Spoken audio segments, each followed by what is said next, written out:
రియా అనేది శని గ్రహం యొక్క రెండవ అతిపెద్ద ఉపగ్రహం.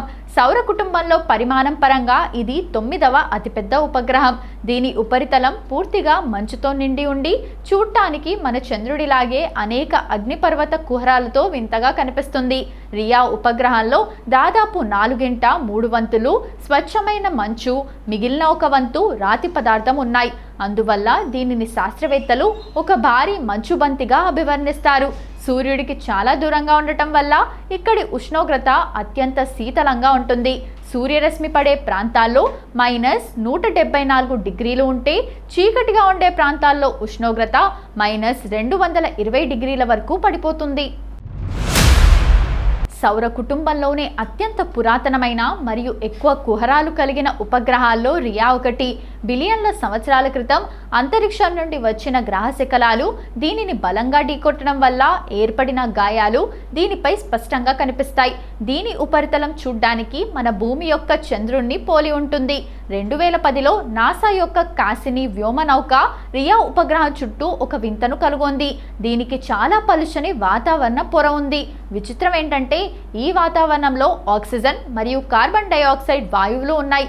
సౌర కుటుంబంలో భూమి కాకుండా ఒక గ్రహం లేదా ఉపగ్రహంపై నేరుగా ఆక్సిజన్ కనుగొనడం శాస్త్రవేత్తలను ఆశ్చర్యపరిచింది. అయితే ఈ ఆక్సిజన్ పరిమాణం భూమితో పోలిస్తే ట్రిలియన్ల రెట్లు ఎక్కువ. కాబట్టి దీనిని మనుషులు పీల్చలేరు. శని గ్రహ అయస్కాంత క్షేత్రం నుండి వచ్చే కణాలు రియా పైనున్న మంచును ఢీకొట్టినప్పుడు ఈ ఆక్సిజన్ విడుదలవుతుంది. ఒకప్పుడు రియా ఉపగ్రహం చుట్టూ కూడా చిన్న వలయాలు ఉన్నాయని శాస్త్రవేత్తలు భావించారు. ఒక ఉపగ్రహానికి వలయాలు ఉండటం అనేది చాలా అరుదైన విషయం. అయితే ఆ తర్వాత జరిగిన పరిశోధనల్లో అక్కడ వలయాలు లేవని, కేవలం ధూళి కణాలు మాత్రమే ఉన్నాయని తేలింది.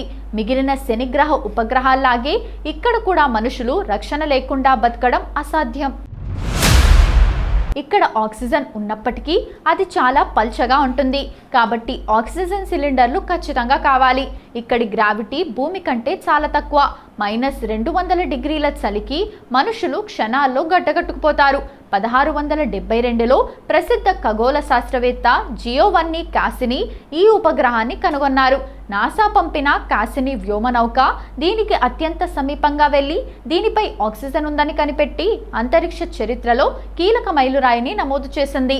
రియా ఉపగ్రహంపై జరిగిన పరిశోధనలు అంతరిక్ష శాస్త్రంలో ఒక కొత్త అధ్యయనాన్ని తెరిచాయి. ఒక సాధారణ మంచు ముద్దగా భావించిన ఈ ఉపగ్రహం చుట్టూ ఆక్సిజన్ వాతావరణం ఉందనే విషయాన్ని శాస్త్రవేత్తలు కనుగొనడం ఖగోళ విజ్ఞానంలో ఒక సంచలనంగా నిలిచింది. 1672 డిసెంబర్ 23న ప్రసిద్ధ ఇటాలియన్, ఫ్రెంచ్ ఖగోళ శాస్త్రవేత్త జియోవన్నీ డొమెనికో కాసిని ఈ ఉపగ్రహాన్ని కనుగొన్నారు. ఆయన శనిగ్రహం చుట్టూ కనుగొన్న 4 ఉపగ్రహాలు లాపిటస్, టెథిస్, డయోన్, రియాల్లో ఇది 3వది. ఆయన వీటికి ఫ్రాన్స్ రాజు లూయిస్ గౌరవార్థం లూడోవిసియన్ నక్షత్రాలు అని పేరు పెట్టారు. వాయేజర్ మిషన్ల పరిశీలన. నాసా పంపిన వాయేజర్ 1 మరియు వాయేజర్ 2 వ్యోమనౌకలు రియా ఉపగ్రహానికి కొంత సమీపంగా ప్రయాణించి మొదటిసారి దాని క్లోజప్ ఫోటోలను భూమికి పంపాయి. ఈ ఫోటోల ద్వారా రియా ఉపరితలం అంతా మన చంద్రుడిలాగే అగ్నిపర్వత కుహరాలతో నిండి ఉందని, దీనిపై ఎలాంటి వాతావరణం లేదా ద్రవరూప నదులు లేవని, ఇది కేవలం ఒక పురాతన మంచు ప్రపంచమని శాస్త్రవేత్తలు ప్రాథమికంగా నిర్ధారించారు. కాసిని మిషన్ సరికొత్త ఆవిష్కరణలు. శనిగ్రహ పరిశోధనల కోసం వెళ్లిన కాసిని వ్యోమనౌక రియా ఉపగ్రహాన్ని చాలాసార్లు అత్యంత సమీపంగా చుట్టేసింది. ఇందులో భాగంగా శాస్త్రవేత్తలు 2 అద్భుతమైన విషయాలను కనుగొన్నారు. ఆక్సిజన్ వాతావరణం గుర్తింపు. రియా చుట్టూ చాలా పల్చని వాతావరణ పొర ఉన్నట్లు కాసినీలోని మాస్ స్పెక్ట్రోమీటర్ పరికరం గుర్తించింది. ఈ వాతావరణంలో ఆక్సిజన్ మరియు కార్బన్ డయాక్సైడ్ ఉన్నట్లు శాస్త్రవేత్తలు కనుగొన్నారు. సౌర కుటుంబంలో భూమి కాకుండా ఒక ఖగోళ వస్తువుపై నేరుగా ఆక్సిజన్ను కనుగొనడం ఇదే మొదటిసారి. శనిగ్రహ అయస్కాంత క్షేత్రం నుండి వచ్చే శక్తివంతమైన కణాలు రియా ఉపరితలంపై ఉన్న నీటి మంచును ఢీకొట్టినప్పుడు ఆ నీటి అణువులు విడిపోయి ఆక్సిజన్ వాయువుగా మారుతుందని శాస్త్రవేత్తలు రసాయన విశ్లేషణ ద్వారా నిరూపించారు. కాసిని పంపిన ప్రారంభ డేటా ఆధారంగా రియా ఉపగ్రహం చుట్టూ ఒక చిన్న రింగ్ సిస్టమ్ ఉండే అవకాశం ఉందని శాస్త్రవేత్తలు భావించారు. ఒక ఉపగ్రహానికి వలయాలు ఉండటం అనేది ఖగోళ శాస్త్రంలో అసాధ్యమైన విషయం. కానీ ఆ తర్వాత 2010లో కాసిని మరింత దగ్గరగా వెళ్లి తీసిన ఫోటోలను పరిశీలించగా అక్కడ ఎలాంటి స్థిరమైన వలయాలు లేవని, కేవలం ఉపగ్రహం చుట్టూ ధూళి కణాలు మాత్రమే తిరుగుతున్నాయని శాస్త్రవేత్తలు స్పష్టం చేశారు. ప్రస్తుతం భూమిపై ఉన్న అత్యాధునిక టెలిస్కోప్లు మరియు జేమ్స్ వెబ్ స్పేస్ టెలిస్కోప్ వంటి అంతరిక్ష టెలిస్కోప్లు రియా ఉపగ్రహం నుండి విడుదలవుతున్న ఆక్సిజన్ శాతాన్ని, దాని ఉపరితల రసాయనాలను నిరంతరం గమనిస్తున్నాయి.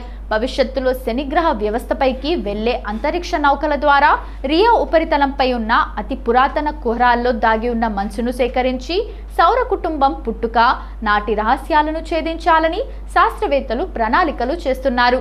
రియా ఉపగ్రహం మీద మనుషులు ప్రస్తుత పరిస్థితుల్లో నేరుగా బ్రతకలేరు.